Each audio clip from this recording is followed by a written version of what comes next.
আসসালামু আলাইকুম রহমতুল্লাহ বারাকাতু। দেশ ও বিদেশে অবস্থানরত সকল প্রিয় ভাই বন্ধুগণ এবং শুভাকাঙ্ক্ষীদের আন্তরিক সালাম ও মোবারকবাদ জানাচ্ছি। পবিত্র মাহে রমজানের শুভেচ্ছা জ্ঞাপন করছি। মহান আল্লাহ তাআলা আমাদেরকে এই পবিত্র রমজান মাসে শুরু থেকে নিয়ে আজ পর্যন্ত যতগুলো রোজা আমাদের কাছ থেকে বিদায় নিয়ে যাচ্ছে, আজকে 22তম রোজা আমাদের কাছ থেকে বিদায় নিয়ে যাচ্ছে, সেই রমজান পর্যন্ত আল্লাহ তাআলা আমাদেরকে সুস্থতার সাথে যে পবিত্র মাহে রমজানের পবিত্রতা অর্জনের নিরিখে আল্লাহ তাআলা আমাদেরকে যে রোজাগুলো রাখার, সিয়াম সাধনা করার যে তৌফিক দিয়েছেন, সেজন্য আমরা আল্লাহ পাকের দরবারে শুকরিয়া জ্ঞাপন করি, আলহামদুলিল্লাহ। তাও পবিত্র রমজান মাসটাকে তিনটি ভাগে ভাগ করা হয়েছে: রহমত, মাগফিরাত এবং নাজাত।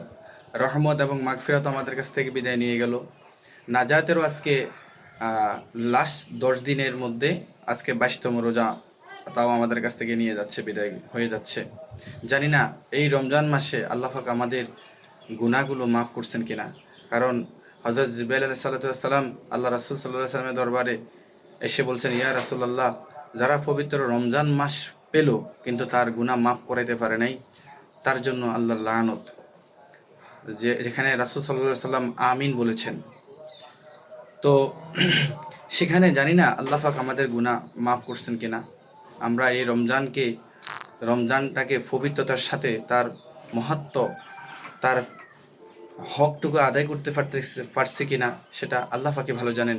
তবে আমরা চেষ্টা করব বাকি রোজাগুলো, বাকি রমজানগুলো যে আছে সেগুলোর পবিত্রতা অর্জন করার উদ্দেশ্যে, বা সেগুলো পবিত্রতার সাথে আমরা যেন আদায় করতে পারি, পালন করতে পারি। এবং শেষ 10 দিনে আরও কিছু গুরুত্বপূর্ণ আমল এবং গুরুত্বপূর্ণ ফজিলত আছে, সেটা আমরা সবাই জানি যে লাইলাতুল কদর। আল্লাহ রাসূল সাল্লাল্লাহু আলাইহি ওয়াসাল্লাম শেষ 10 দিনে লাইলাতুল কদরকে অনুসন্ধান করতে বলেছেন, এবং সেটা সম্ভাব্য তারিখ আল্লাহ রাসূল সাল্লাম বলেন নাই, তবে বলছেন শেষ 10 দিনে বেজর রাতগুলা থেকে বেশি গুরুত্ব দেওয়ার জন্য। তো আজকের রাতটাও একটা বেজর রাত হতে পারে, আজকেও লাইলাতুল কদর। তো আমরা এই যেন লাইলাতুল কদরটা, এই সম্মানিত রাতটা যেন আমাদের কাছ থেকে কোনোভাবে হারিয়ে না যায়।